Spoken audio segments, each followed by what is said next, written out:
Today we are going to discuss GE Advanced 2023 paper number 1 question physics का। इस question में काफ़ी चीज़ें दे रखी हैं, आप इसको रीड कर लीजिएगा। क्वेश्चन को मैं डायग्राम से आपको एक्सप्लेन करने जा रहा हूँ। सबसे पहले हमारे जो क्वेश्चन में दे रखा है कि एक बॉल है जिसका मास m है, जो कि हाइट h पे है, और जब वो बॉल स्लाइड करके नीचे आएगी तो उसकी वेलोसिटी कितनी हो जाएगी, u0।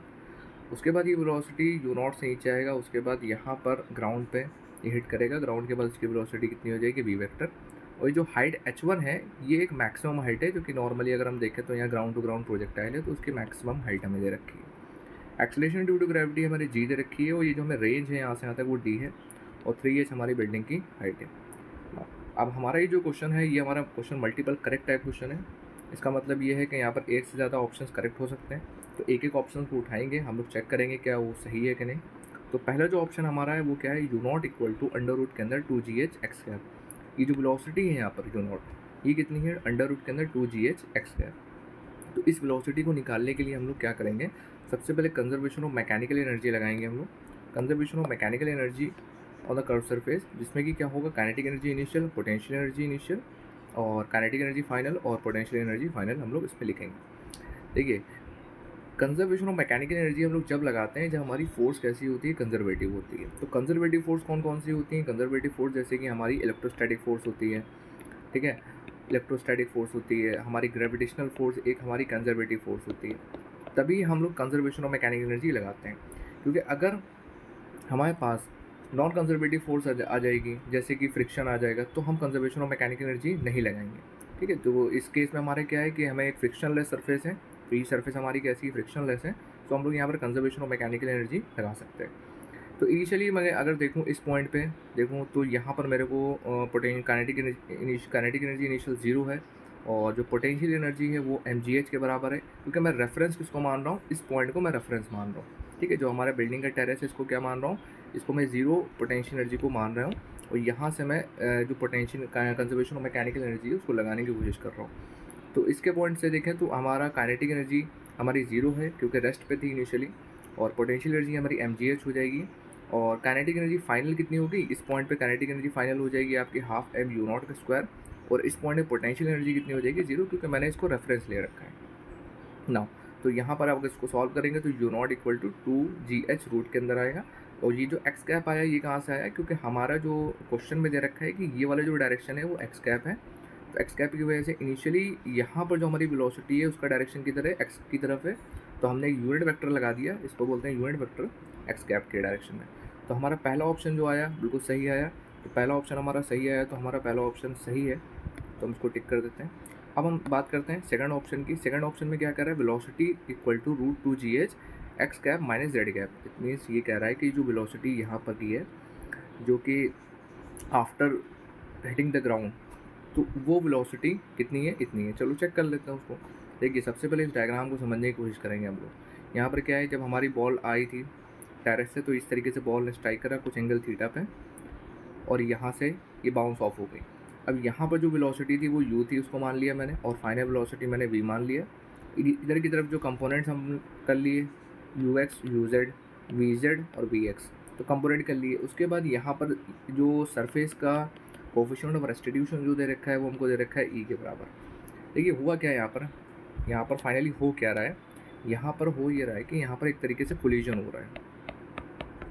कोलिजन किस में हो रहा है, कोलिजन हो रहा है यहाँ पर, एक तो हमारा कोलिजन हो रहा है, बॉल है हमारा, और एक हमारी सरफेस है, दो चीज़ों के बीच में कोलिजन हो रहा है।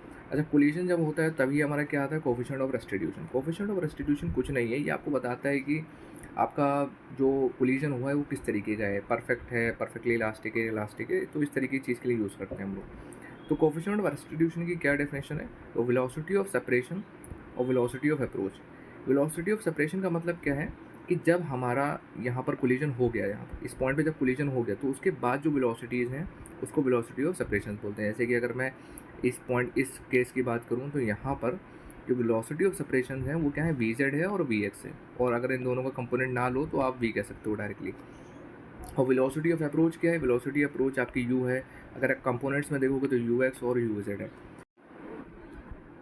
इस पार्ट में हमको एक चीज़ ये भी समझनी है कि जो हमारा हॉरिजॉन्टल डायरेक्शन में उसमें वेलोसिटी में कोई चेंज नहीं आएगा, क्योंकि हमारा वी एक्स है वो हमारा यू एक्स के बराबर ही होगा। जो भी चेंज होगा वो हमारा जेड एक्सिस के अलॉन्ग होगा।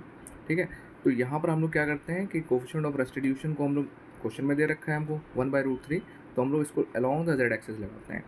तो हमने क्या करा, E equal to velocity of separation मेरा कितना है अलॉन्ग द जेड एक्सिस, वो कितना है VZ, और वेलोसिटी ऑफ अप्रोच कितना है, वो कितना है UZ। तो मैंने दोनों की वैल्यूज़ पुट कर दिया, VZ यहाँ से मैंने निकाला और E की वैल्यू 1/√3 है, और UZ जो हमारा है उसको मुझे निकालना पड़ेगा। UZ हमारा क्या है, जो ये हमारी वेलोसिटी है U, उसका हमारा वर्टिकल कंपोनेंट कितना है। चलिए, तो उसके लिए हम लोग क्या करेंगे, यहाँ पर हम लोग इक्वेशंस ऑफ मोशन का यूज़ करेंगे। क्यों यूज़ कर रहे हैं इक्वेशन ऑफ मोशन, क्योंकि जो हमारा जेड एक्सेस है उसके अलावा मेरे पास एक एक्सेलरेशन है which is acceleration due to gravity. तो मैं यहाँ पर क्या कर सकता हूँ, इक्वेशन ऑफ मोशंस को लगा सकता हूँ, और कांस्टेंट एक्सेलरेशन है मेरा।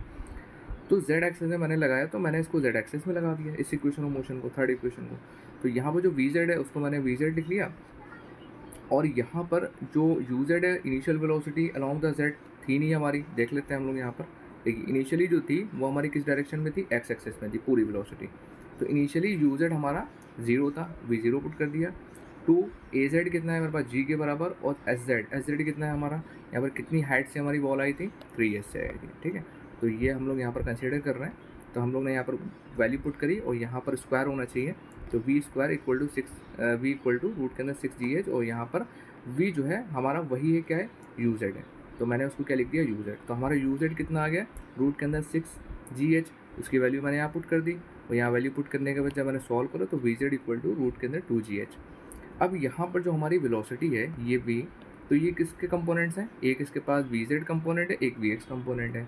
तो जो हमारा VX कंपोनेंट है, तो VX कंपोनेंट तो हमारा UX कंपोनेंट के बराबर है, और UX कंपोनेंट हमको इनिशियली कितना था, रूट के अंदर 2GH, और VZ कंपोनेंट हमारा कितना है, 2GH। अभी निकाल के लाएँ, दोनों की वैल्यू पुट करी, तो सॉल्व करा, तो यहाँ पर क्या है, देखिए बहुत यहाँ पर माइन्यूट सा डिफरेंस है। वो क्या है कि यहाँ पर जो हमारा आया V इक्वल टू रूट के अंदर 2GH X cap plus Z cap, और हमें ऑप्शन में क्या दे रखा है, यहाँ दे रखा है रूट 2GH, सेम सही है, बट एक्स कैप प्लस नहीं है, माइनस जेड कैप दे रखा है। तो ये ऑप्शन हमारा क्या हो जाएगा, ये ऑप्शन हमारा हो जाएगा गलत। ठीक है, तो अगर नेक्स्ट ऑप्शन हम लोग देखें वो क्या है, थीटा इक्वल टू 60 डिग्री। अब थीटा है कहाँ, थीटा हमारे पास ये है। तो चलिए आगे देख लेते हैं, जो हमारा सी ऑप्शन है। देखिए इनिशियली जो हमारी वेलोसिटी थी U0, वो UX के बराबर थी, वो कितनी थी, रूट के अंदर 2GH, और जो UZ है मेरा वो कितना है, रूट 6GH। अब tan थीटा में लगा सकता हूँ यहाँ पर, बहुत सिंपल है, कैसे लगाऊंगा, UZ की वैल्यू हमारे पास दे रखी है, UX की वैल्यू दे रखी है रूट 3, तो थीटा इक्वल टू कितना आ गया, 60 डिग्री। ठीक है, तो यहाँ पर अब tan थीटा मैंने लगाया कहाँ, अब आप ये पूछ सकते हो सर आपने लगाया कहाँ tan थीटा, मैंने tan थीटा यहाँ लगा दिया। ठीक है, tan थीटा अगर आप यहाँ लगाओगे, अगर ये थीटा है तो ये भी थीटा हो जाएगा, अगर आप tan थीटा लगाओगे तो यहाँ पर कितना हो जाएगा, tan थीटा क्या होता है, perpendicular UZ divided by UX। ठीक है, तो सेम मैंने ऐसे ही यहाँ पर करा, UZ divided by UX, values put करें, थीटा इक्वल टू आ गया 60 डिग्री। चेक कर लेते हैं कि हमारे पास यही ऑप्शन है। यस, हमारे पास थीटा इक्वल टू 60 डिग्री, मतलब सी वाला ऑप्शन भी मेरा करेक्ट है। तो दो ऑप्शन करेक्ट आ चुके हैं मेरे पास। अब लास्ट ऑप्शन हमारे पास क्या है, D/H1। अच्छा, D क्या चीज़ है, D हमारा ये रेंज है, और H1 क्या है, इसकी मैक्सिमम हाइट। चलिए देख लेते हैं।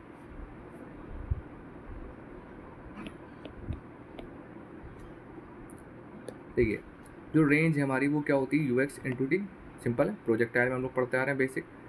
तो यहाँ पर UX कितना है हमारे पास, रूट 2GH। ठीक है, और टाइम जो होता है वो टाइम क्या होता है, टाइम ऑफ फ्लाइट होती है, कि आपको जो यहाँ पर इस तरीके से था, तो यहाँ से इस पॉइंट पे आने के लिए कितना टाइम लगा आपको, तो ये टाइम निकालना है। तो इस टाइम को निकालने के लिए मैं इक्वेशन ऑफ मोशन का यूज़ कर सकता हूँ, equal to UT plus half D², और इसको मैं Z एक्सेस में लगाता हूँ। तो Z एक्सेस में लगा दिया मैंने, तो SZ कितना आ गया, 3H आ गया, क्योंकि इसकी जो हाइट थी हमारी कितनी थी, 3H थी। UZ हमारा, और 1/2 AZ और T²। तो यहाँ पर UZ इनिशियल वेलोसिटी, अगर आप ध्यान से देखो तो मेरा बॉल ऐसे मैंने दी थी UX वेलोसिटी, तो Z एक्सेस की तरफ कोई वेलोसिटी नहीं थी, तो ये वेलोसिटी 0 थी, तो UZ मैंने पुट कर दिया 0। उसके बाद क्या है, 1/2 AZ T²। ठीक है, तो यहाँ तक टाइम ऑफ फ्लाइट कितना आ गया, रूट के अंदर 3H/G। तो यहाँ पर मैंने रूट के अंदर 3H/G पुट करा, तो रेंज हमारा कितना आ गया, 2√3H। ठीक है, अच्छा जो रेंज आया वही हमारा क्या है, D के बराबर है। अब रेंज हमारा आ चुका है, D इक्वल टू 2√3H। अब यहाँ पर हम किसकी बात करें, मैक्सिमम हाइट निकालना है, क्योंकि मुझे निकालना है D/H1। ठीक है, तो मैं मैक्सिमम हाइट कैसे निकालूंगा, H मैक्स का फॉर्मूला क्या होता है, UZ/2G। तो UZ तो हमारे लिए क्या है, हमारे केस में वो UZ नहीं है, हमारे केस में वो कितना है, VZ है। ठीक है, क्योंकि हमने इसको क्या मान रखा है, वी जेड मान रखा है। अगर आपको मैं डायग्राम दिखाऊँ, ये देखिए डायग्राम, ठीक है, क्योंकि ऐसा प्रोजेक्टाइल चल रहा है ना, यही वाली हाइट की डिस्कशन चल रही है हमारी। तो यहाँ पर हमने इसको वैल्यू पुट करी वी जेड, और वी जेड हम निकाल चुके हैं अभी कितना, 2 रूट के अंदर 2GH और डिवाइडेड बाई 2G। H1 की वैल्यू निकल के आ गई आपकी H के बराबर। अब H1 की वैल्यू H के बराबर आ गई। अच्छा, D अभी मैं कितना निकाल के लाया हूँ, D निकाल के लाया हूँ यहाँ पर 2√3H। तो D बाई H1 जब मैं कर रहा हूँ तो 2√3/H डिवाइडेड बाई H1। और जो H1 है वो किसके बराबर है, H के बराबर है। तो H की वैल्यू पुट कर दी, तो H से H काट दिया, 2√3 आ गया हमारा। तो D by H1 equal to 2√3 आ गया। चेक कर लेते हैं क्या ये ऑप्शन हमारा दे रखा है यहाँ पर। लेट्स सी, यस, बिल्कुल सेम मैच कर रहा है हमारा। तो ये हमारा डी वाला भी आंसर हो गया। तो यहाँ पर दो कितने आंसर, बी को छोड़ दें हम लोग, तो ए और सी और डी हमारे 3 जो है आंसर आ चुके हैं। Thank you.